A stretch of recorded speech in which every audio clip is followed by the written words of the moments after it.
Good afternoon. A few months ago, as Nancy Milovic, Bert Borst, Rich Westcott, and I sat around a Chief Schenevus table talking about this area years ago, someone in passing mentioned a gas station. Later, I got thinking there were a few photos of gas pumps in the town history collection. Wouldn't an interesting project be to find out all I could about area gas stations or gas pumps? So today I'm here to report on what's been found so far. Hopefully it'll stir some memories, perhaps remind you of a forgotten example, and it may even bring forth a photo or two. Okay then, let's take a look at 3 filling stations in Westford, then 8 in Schenevus, and finally 8 in Maryland.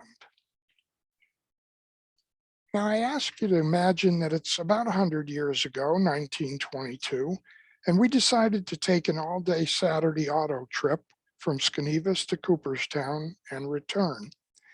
As we proceeded slowly along Elk Street Dirt Road in our 1918 Ford Model T touring car, we looked forward to a short stop in Elk Creek to visit a relative who didn't yet have a telephone and to invite her to come along.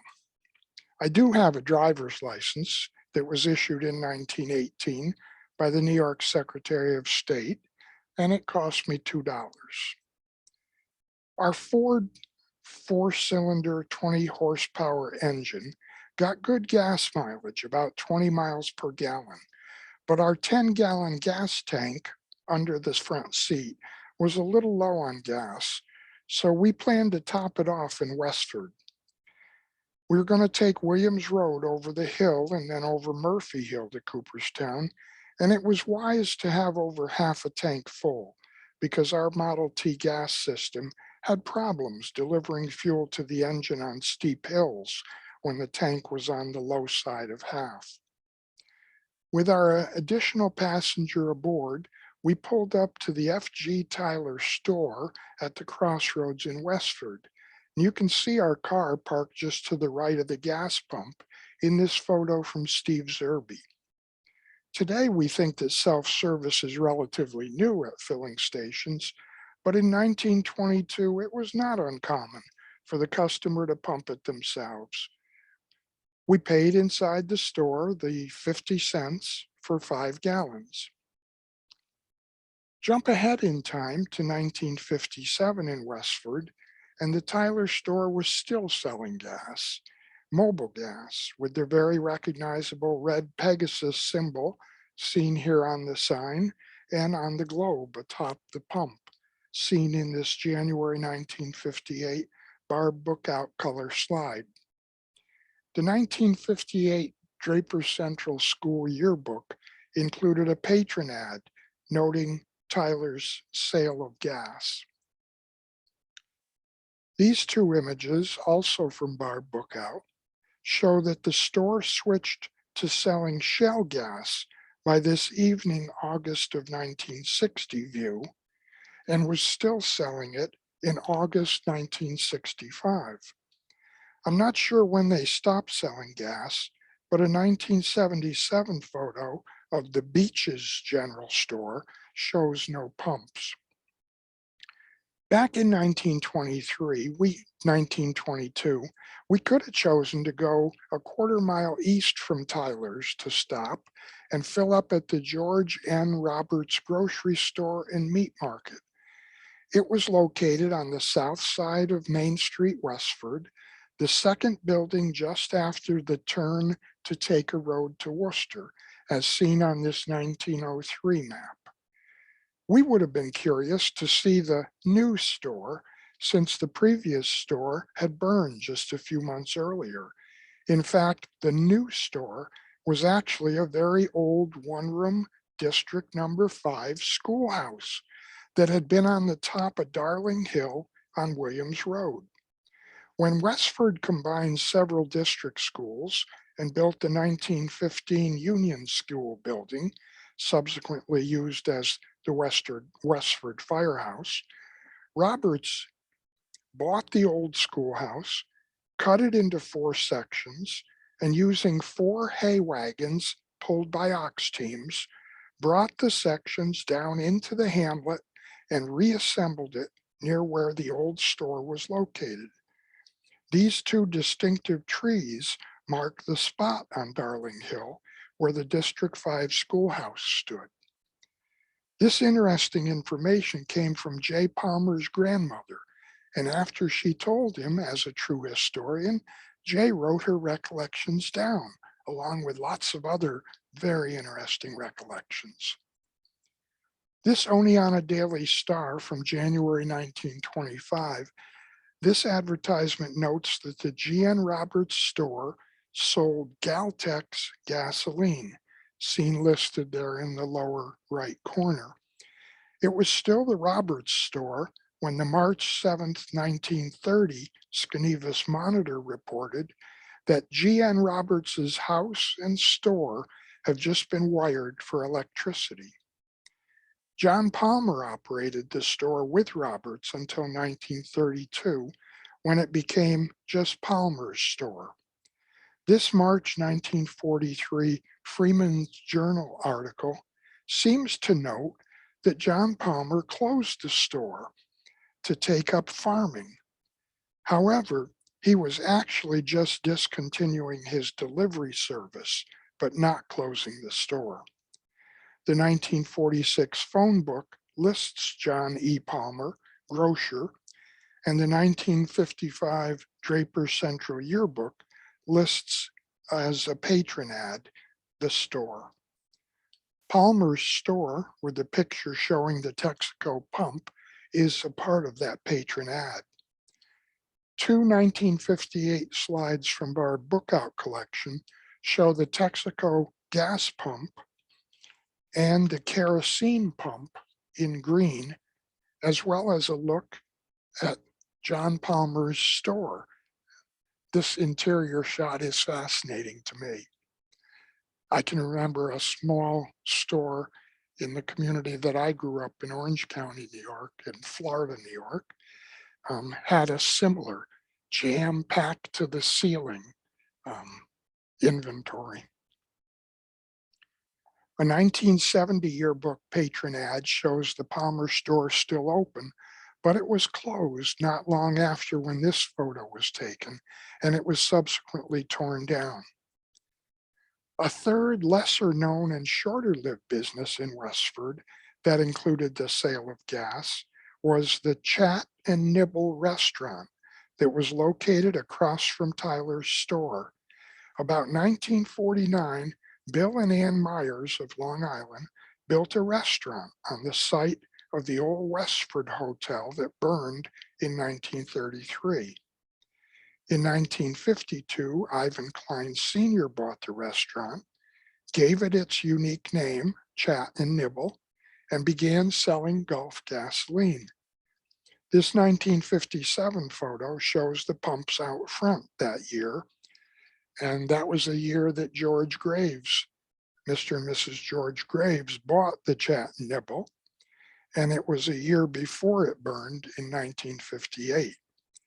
Here we see the locations of the three Westford filling stations. Well, we made it over the hills to Cooperstown, and following an exciting Otsego Lake excursion on the steamboat Mohegan, we returned to Schenevus via State Road 28 to Colliersville, and then via the state road seen here just west of Schenevus in this postcard postmarked 1919. We avoided the steep hills by going in that route. This sign as we entered Schenevus reminded us to stay within the village's speed limit of 15 miles an hour, and she looked stern enough to enforce that speed limit. We needed to make a filling station stop in Schenevus so that if we decided to take a ride tomorrow, Sunday, we'd have gas.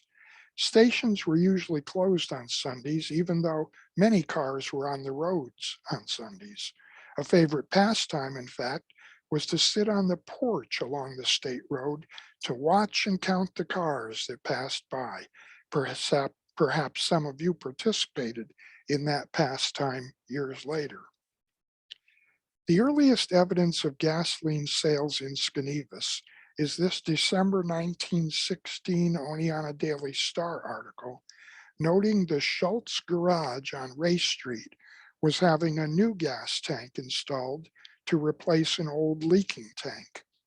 There's also a photo from that period labeled Schultz Garage. Then a man referred to as E.J. Bassler, the garage man, leased the Ray Street garage for 7 months in 1918 before closing it in November. Many people put their cars up for the winter. By February 1921, the Otsego Farmer newspaper noted that Harry Curtis bought a new light system for his Ray Street garage. The same 1925 Galtex gasoline advertisement mentioned earlier noted that Curtis was a dealer. You have to look carefully down there by the blue arrow where it notes that Harry Curtis, along with Jason Perry, both were selling gas, Galtex gas. A 1927 Schenevus business directory, which is a fascinating document, lists all the businesses in 1927 and all the phone numbers for the residents of Schenevus. It shows the Curtis garage with Harry Curtis as proprietor down there at the bottom. A February 1930 advertisement in the Monitor noted that Albert Stevens was now the proprietor of the Curtis garage. Sorry. And that he had a tow car. The alcohol mentioned was for the car, I think, because Prohibition was still in effect for 4 more years. This is the garage location on Ray Street. The building may have been altered by Harry Knapp or by Henry Prager, both of whom subsequently used it. The last reference to the Ray Street garage is a 1948 telephone book listing, and this is what Henry Prager's garage looks like today. Now let's take a look at the 6 filling stations that were located along Main Street, Schenevus. And starting on Lower Main at the corner of Main and Elk Street, the same 1927 Schenevus directory notes the corner service station with John Grimes Sr. as manager. This 1938 Monitor advertisement calls that station the Hills service station, and we see that it sold mobile gas in this 1941 advertisement in the Maryland Sesquicentennial program. Here we see 4-year-old Joe Stark in 1944 posing in front of that same station. The 1946 telephone directory and this 1947 Draper Central yearbook patron advertisement note it as the Jones Saccone service station with the proprietor C. Roy Jones. The 1948 and 49 yearbooks have it as Bill's Saccone service station. And this Sid Chamberlain photo notes that it was taken when Bill Cronk ran it and that was his Jeep. In the 1955 phone book, it was Johnny's Saccone service station. In the 1956 yearbook notes, it was John Kasparek, who was the mobile gas dealer. When the station was robbed in March 1960, it was owned by Jerry Goodrich. And from 1961 to 75, he was a faithful yearbook patron, including this photo in the 1962 ad and this better view in the 1970 yearbook. This interesting aerial view was taken in 1969.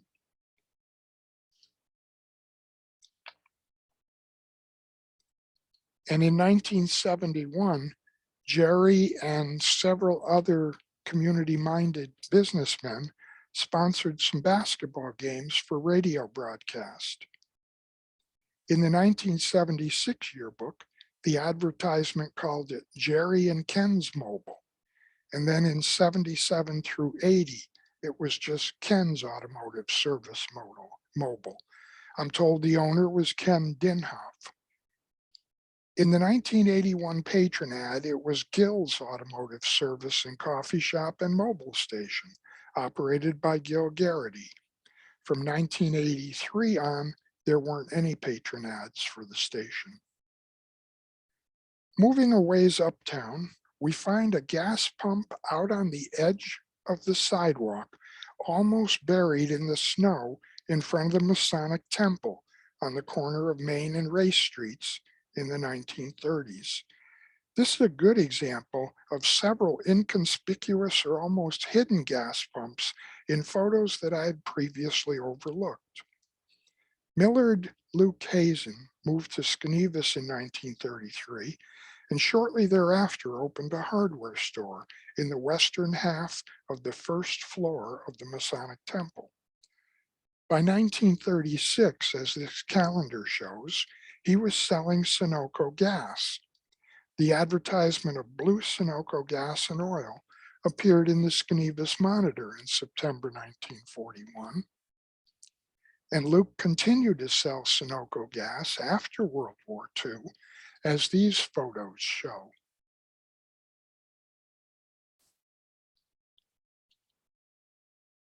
Post-war parade, returning soldiers, Hazen's hardware store, and the Sunoco pump right out there by the edge of the road. You can see the globe there.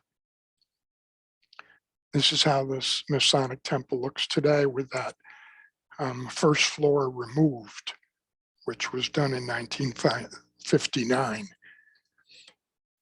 This October 1952 Freeman's Journal news clip announces that Luke Hazen has opened his new Sunoco gas station 2 doors west of the Masonic Temple, where the current Morabito convenience store is located.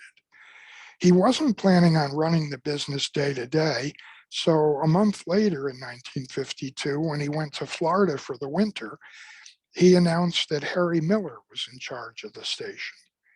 In the 1953 Draper Central Yearbook patron ad, it was now called Harry Miller's Station, Harry Miller's Sunoco Service. The 1962-63 phone book lists Harry Miller, still there at 43 Main Street, and a patron ad in 69 through 71, though, notes that it was now Bob's Sunoco Service. And that would be Bob Manchester. Don Hoover was the proprietor first noted in a 1974 patron ad, and he continued on at least through 1982.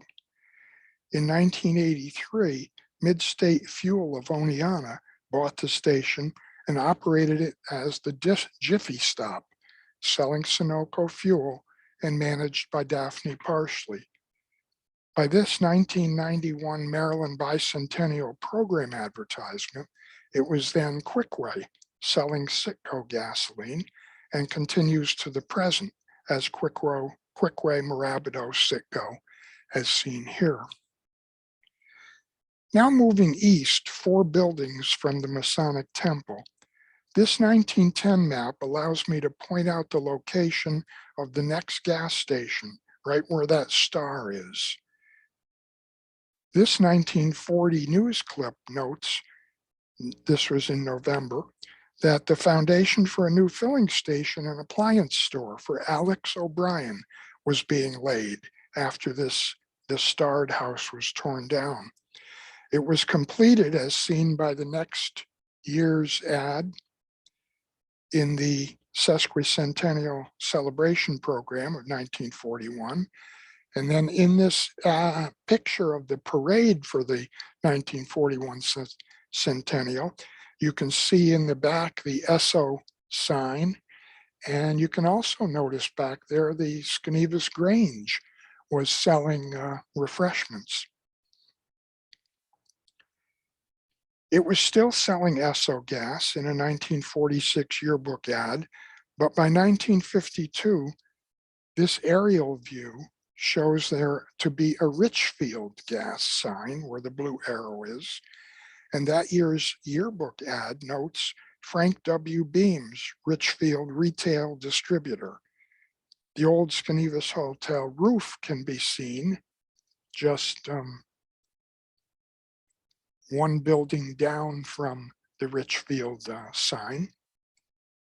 It burned in April 1954, and the next two photos are from July of 55, with Main Street decorated for the Otsego County Firemen's Convention, and it shows Beams's Richfield sign, a price of 24.5 cents per gallon. And then this other photo, just a peek of the two gas pumps. In the background, you can see the new Schenevus Hotel here a year after the fire.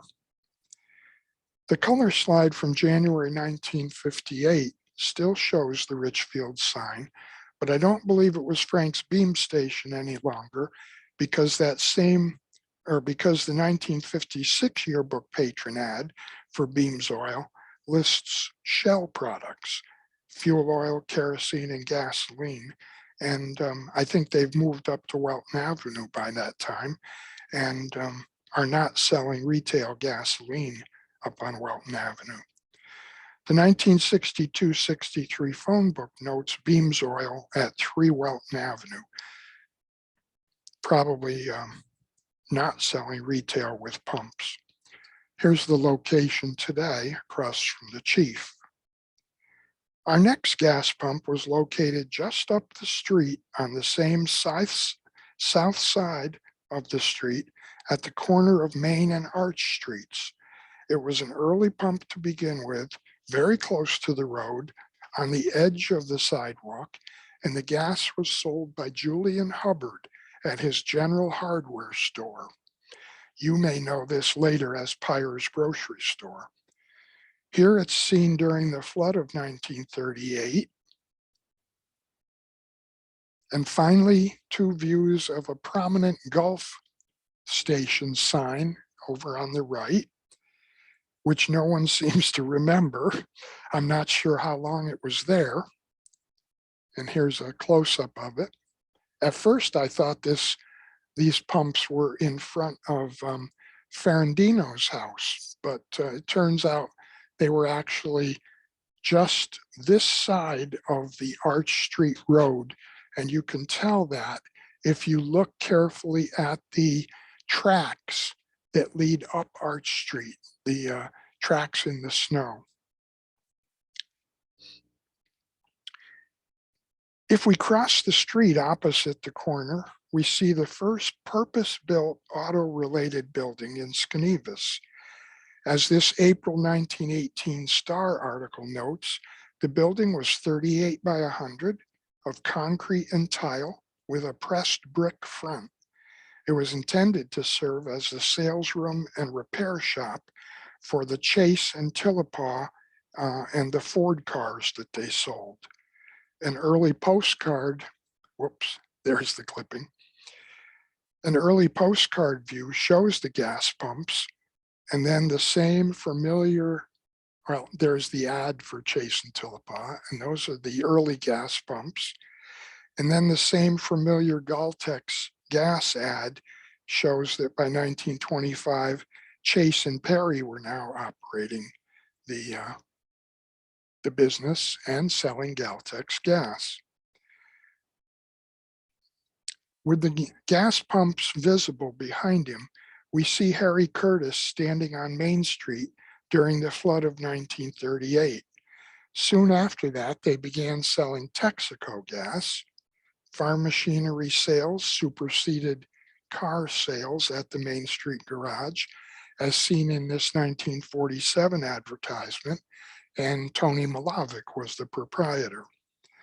The prominent case sign showing, and now they were a Gulf dealer. You wonder whether the Gulf dealership obviously might have moved across the street from the Hubbard hardware store.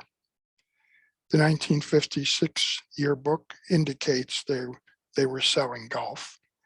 Not sure how long after that they continued to sell gas. And here's another view of it, and still another. Here's his ad in the yearbook, and here's what it looks like today. A number of years ago, an E.J. Cornell Groceries gasoline and oils Schenevus 1930 calendar came up on eBay. And then a few months later, a 1938 similar one came up on eBay again. I didn't buy them, but of course I scanned the images and filed them away in the town history collection. As I got into this project, I began to search for further information, and I recently found Emerson J. Cornell's 1943 obituary online. It mentioned that for the past several years, he had conducted a grocery store and gasoline station on Upper Main Street, Schenevus, and I wondered where could that have been? I continued to search the Freeman's Journal back issues and finally found an article from November 1929 that told of a car that had gotten gas at the Emerson Cornell gas filling station on the Schenevus Worcester Road and were in the act of turning around in the Bennett Farm driveway located across the highway from the filling station when a passing automobile struck the rear of the Ford truck, demolishing it. Some research revealed that both the John Bennett and Emerson Cornell farms were right in the area of Pete Obrocker and Ron Wheeler's FormTech Solutions office. So for now, I'm going to locate the E.J. Cornell store and gas stations there until proven otherwise. Following this presentation to the Town of Maryland Historical Society, Carol Dufresne told me an interesting story that adds another gas station in Schenevus. It seems when she went into labor at night and they weren't sure there was enough gas in the car to make it to the hospital, they worried about what to do, and then got the idea, since gas stations were closed, maybe they could borrow a gas pump key from a GLF Agway member. And sure enough, they borrowed a key and they went to Agway store on the south side where the old railroad station was located, filled up, and made it to the hospital in time for the birth of Dean. You could become a GLF member by buying one share of stock, and a key also came with membership. I'm not sure when they stopped selling fuel in Schenevus. Now let's head out of Schenevus to the west and look for some former gas station locations in the western part of the town of Maryland. We come first to the Chaseville Shell Station of Earl Salisbury. His wife Frances ran a small grocery and sandwich counter business in one side of the building, and he had his insurance in the other side.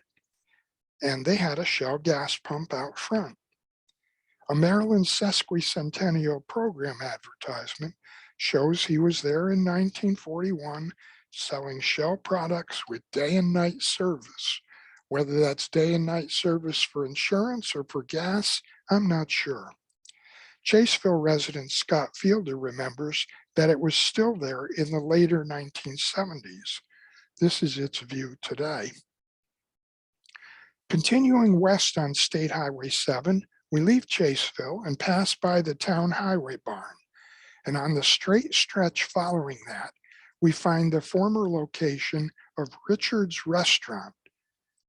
It had one pump out front, as Jim Banner recalls, and the current house sits across from Barb Strader's home, and that's where Richard's was located, right here.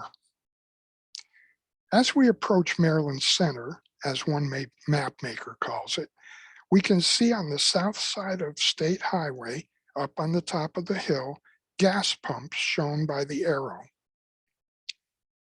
If we go by the pumps and turn around to approach from the west, we would see the Hotel Stevens and then the Maryland Hotel Garage.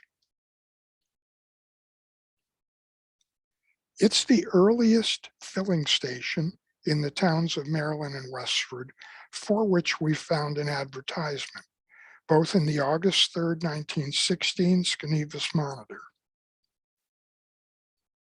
Evidently, gas contamination was a problem as seen by the promotion of filtered gasoline by proprietor Fred Lidke. The ubiquitous 1925 Galtex gas advertisement also lists the Maryland Garage as another one of its dealers. Also in 1925, the Spencer House and Barn that sat back from the road just east of the station burned. The Maryland Garage owner at that time, George Phillips, called the Oneonta farmhouse or firehouse to report the fire and then joined in fighting it. In 1944, a fire on the other side of the gas station burned the Schenevus Hotel, a barn behind it, the Maryland Garage, but it had been closed for some time, and a nearby house. 75 hotel restaurant occupants all escaped unharmed, according to this news article. It was one of two disastrous fires to strike the hamlet. The other, even more devastating fire was in 1893, when many of the homes and businesses on Depot Street were destroyed. On the site of that Stevens Hotel, Jim Lettuce built a small grocery store that had a gas pump out front. It was called the Corner Store, and Norris and Ruth Eldred ran it. Jim Banner recalls it, but no photos have been found nor information about its longevity. This is the building today. Turning our attention across the street from this corner store and the hotel garage was the Dog Hill Road entrance. And as you turn up that road, there was a Sunoco station run by David Lind right there on the left, as seen in this Xerox of a 1943 photo. It was located where the blue star is shown, just before the building that now houses the Cobleskill Plumbing outfit. And it was already gone by the late 40s when Jim Banner was growing up. Getting back on Route 7, heading a little ways west, on the right, just past the Maryland Post Office, we come to the site of a former gas station, now a repair garage and smoke shop. By 1952, this advertisement listing noted that John Nash had built the garage building and was selling Esso gas. They also built 5 cabins that adjoined and were set back east of the garage. Jim Banner remembers playing baseball on that large open field in front of the cabins. This Nash ad is from a 1956 yearbook.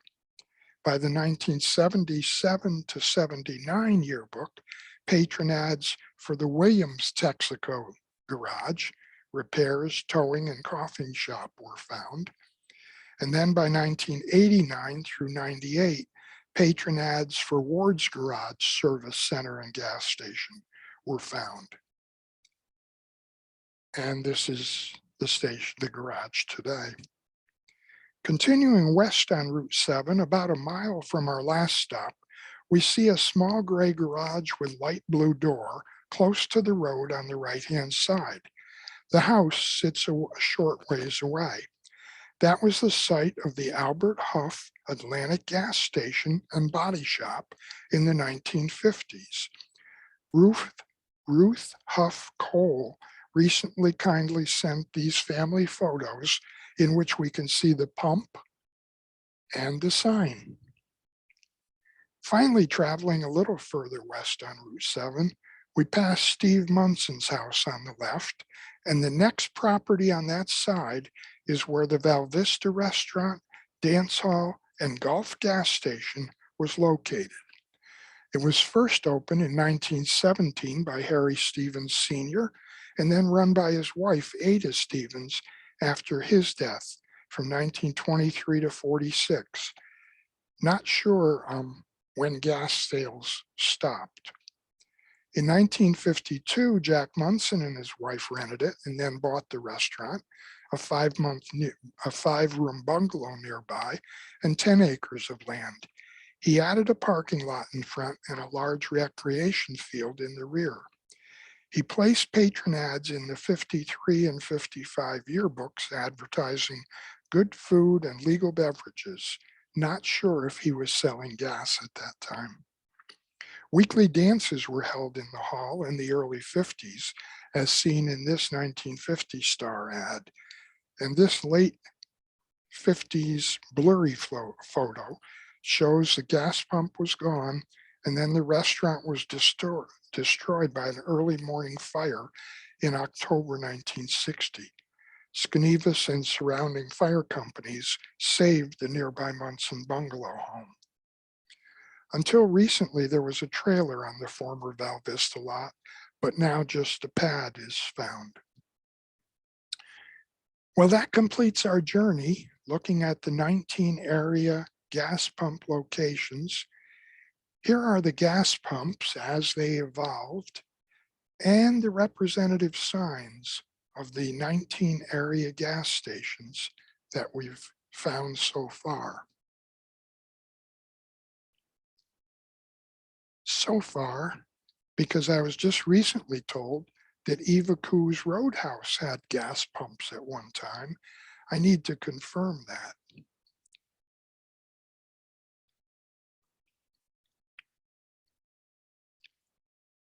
I want to thank the many people who contributed information, including Jim Bander, Jay and Cindy Palmer, Rich Westcott, Ruth Huff Cole, Leland Scott, the Gaston family, Scott Fielder, Carol Dufresne, Roger Tripp, and Steve Zerby. I probably left some out, and I apologize if I did. Thank you very much. Additions and comments are welcome. My phone number is there and my email address, and I look forward to hearing from some of you. Thank you.